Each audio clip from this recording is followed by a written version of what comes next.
So hi! Welcome and welcome back to my YouTube channel, and for today's tutorial, ituturo ko sa inyo kung paano nga ba mag-add ng favorites sa ating Facebook. But first, kindly subscribe to my channel and don't forget to hit the subscribe button and the bell to notify you for my new updates. And once you learn more, just keep on watching and let's start.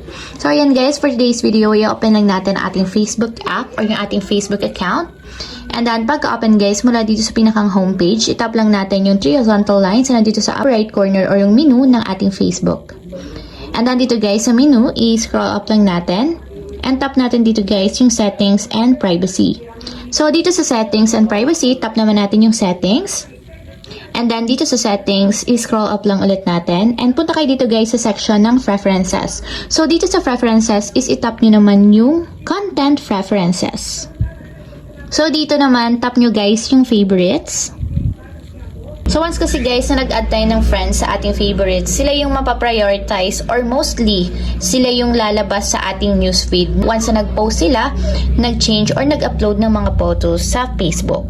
So, once na in-add natin sila, mapaprioritize yung mga post nila na lumabas sa ating newsfeed or pwede ding mag-notif sila sa ating account. So, ganito lang guys yung pag-add. Tap nyo lang yung add na nandito sa my right side, katulad nito. Tap nyo lang. So, ayan guys. Ganito lang yung pag-add ng favorites. So, once na ganyan na yung nakalagay, added, ibig sabihin, nakaprioritize na sila sa ating Facebook.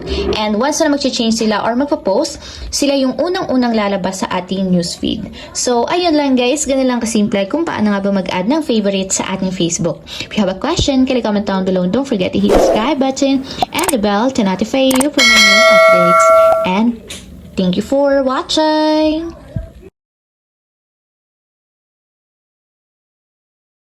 Living life, every day, late at night, not okay.